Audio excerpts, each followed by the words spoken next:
अध्याय 9 काकी कहानी। अध्ययन से पूर्व। क्या हुआ, तुम उदास क्यों हो? मैंने अपना गृह कार्य पूरा नहीं किया, शायद अब मुझे टीचर डांटे। डरो मत, मीना ने मुझे बताया कि कल तुम्हारे घर बिजली नहीं थी, जिस कारण गृह कार्य अधूरा छूट गया। कहानी का मूल तत्व, हमें सदैव बच्चों की भावनाओं को समझना और सम्मान देना चाहिए। एक दिन बड़े सवेरे शामू की नींद खुली तो उसने देखा कि घर भर में कोहराम मचा हुआ है। उसकी माँ नीचे से ऊपर तक एक कपड़ा ओढ़े हुए कंबल पर भूमि शयन कर रही है और घर के सब लोग उसे घेर कर बड़े करुणा स्वर में विलाप कर रहे हैं। लोग जब उसकी माँ को शमशान ले जाने के लिए उठाने लगे, तब शामू ने बड़े अबदर्द मचाया। लोगों के हाथ से छूटकर वह माँ के ऊपर जा गिरा। बोला, काकी सो रही है, इसे इस तरह उठाकर कहाँ लिए जा रहे हो? मैं इन्हें नहीं ले जाने दूंगा। लोगों ने बड़ी कठिनाई से उसे हटाया। काकी के अग्नि संस्कार में भी वह ना जा सका।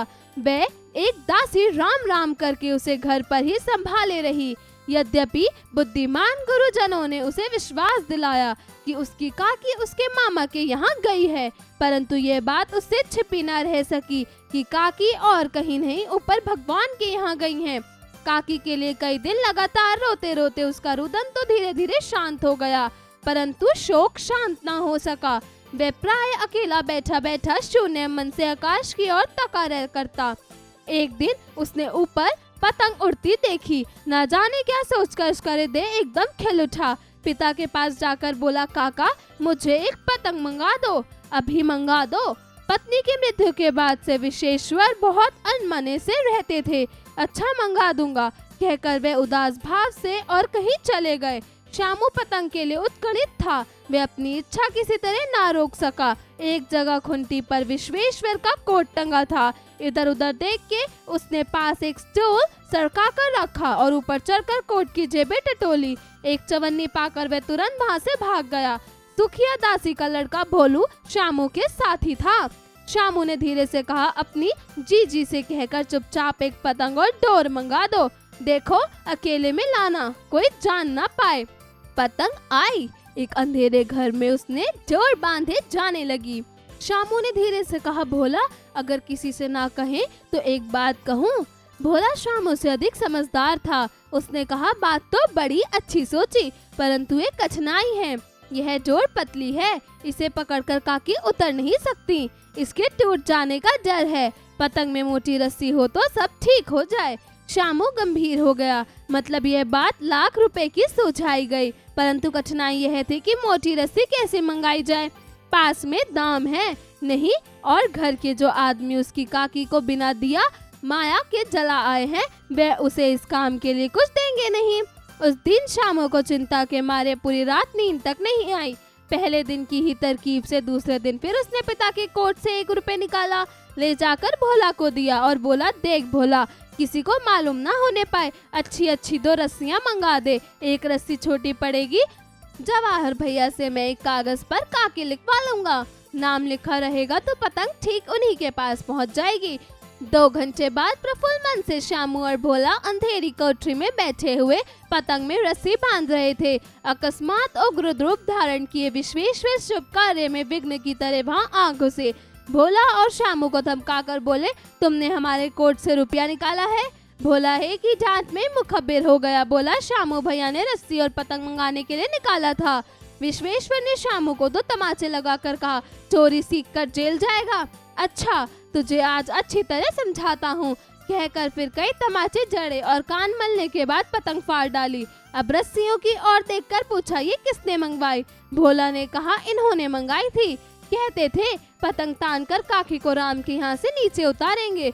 विश्वेश्वर हद बुद्धि होकर वही खड़े रह गए। उन्होंने फटी हुई पतंग उठाकर देखी। उसके कागज पर लिखा था, काकी।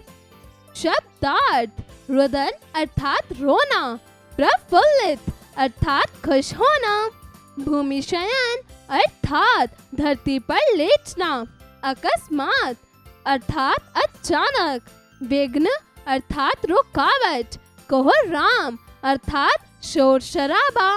उच्चारण करें।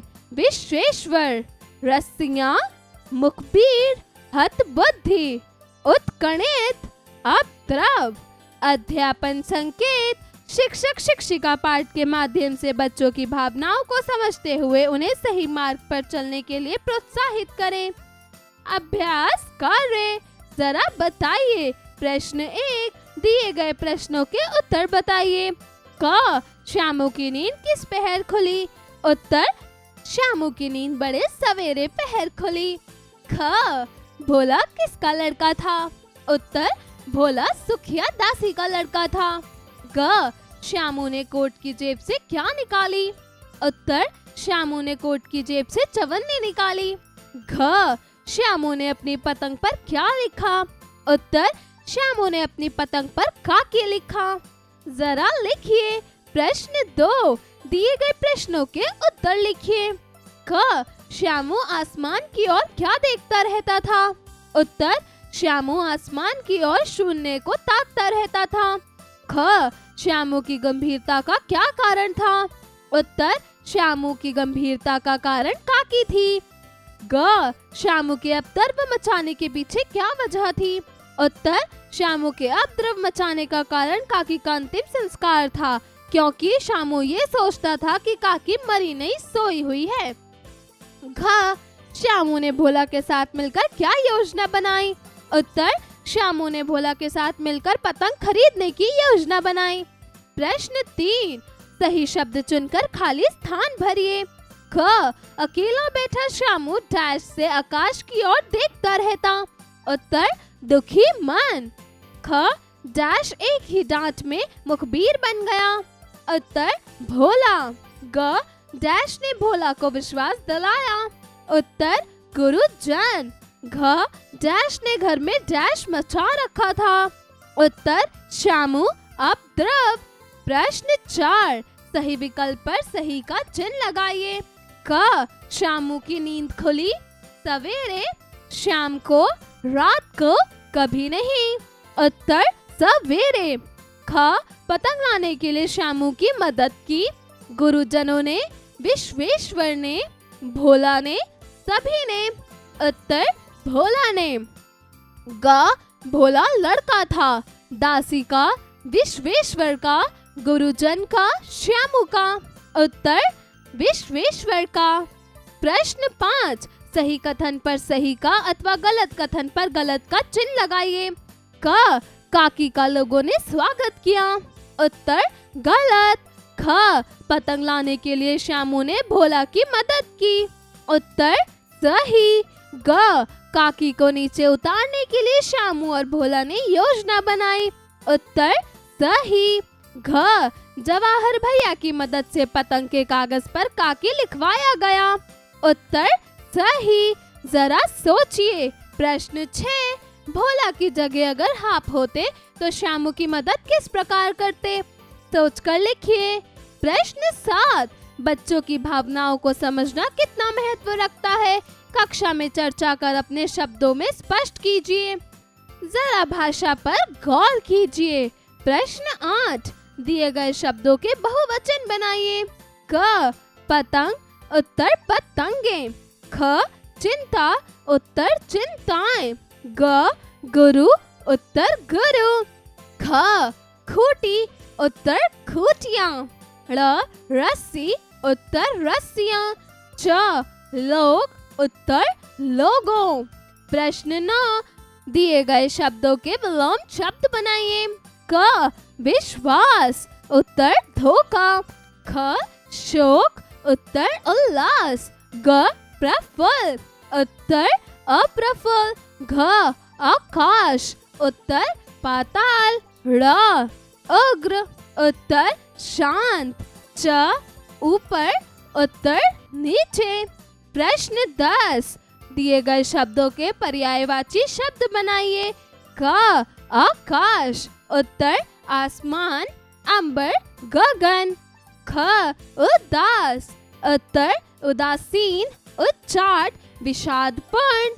ग, साथी, उत्तर, सखा, संगी, दोस्त। घ, मदद, उत्तर सहायता, सहयोग, हेल्प। प्रश्न 11, दिए गए पुल्लिंग शब्दों से स्त्रीलिंग शब्द बनाइए। क काका, उत्तर काकी। ख दास, उत्तर दासी। ग भाई, उत्तर बहन। घ पिता, उत्तर माता। प्रश्न 12, दिए गए जातिवाचक संज्ञा शब्दों से भाववाचक संज्ञा शब्द बनाइए। क दास, उत्तर दासता। ख मित्र, उत्तर मित्रता। ग माता, उत्तर मातृत्व। घ मनुष्य, उत्तर मनुष्यत्व। प्रश्न 13, रेखांकित पदों का परिचय दीजिए। क आज मन उदास है, उत्तर भाववाचक संज्ञा। ख बुढ़ापे में कई बीमारियां घेर लेती हैं, उत्तर भाववाचक संज्ञा। ग छोटे छोटे बच्चे जोर जोर से हंस रहे हैं, उत्तर क्रिया। घ वह कोट की जेब से पैसे निकालने पहुंचा, उत्तर सर्वनाम। जरा रचनात्मक कार्य कीजिए। प्रश्न 14, मित्र के पिताजी के असामयिक निधन पर मित्र को सांत्वना पत्र लिखिए। प्रश्न 15, श्यामू की पतंग को फाड़ने के बाद उसके पिताजी के मन में श्यामू को लेकर किस प्रकार की भावना जागृत हो रही होगी? संवाद रूप में कक्षा में चर्चा कीजिए। प्रश्न 16, कहानी का सार अपने शब्दों में लिखिए। जीवन कौशल एवं मूल्य परक प्रश्न।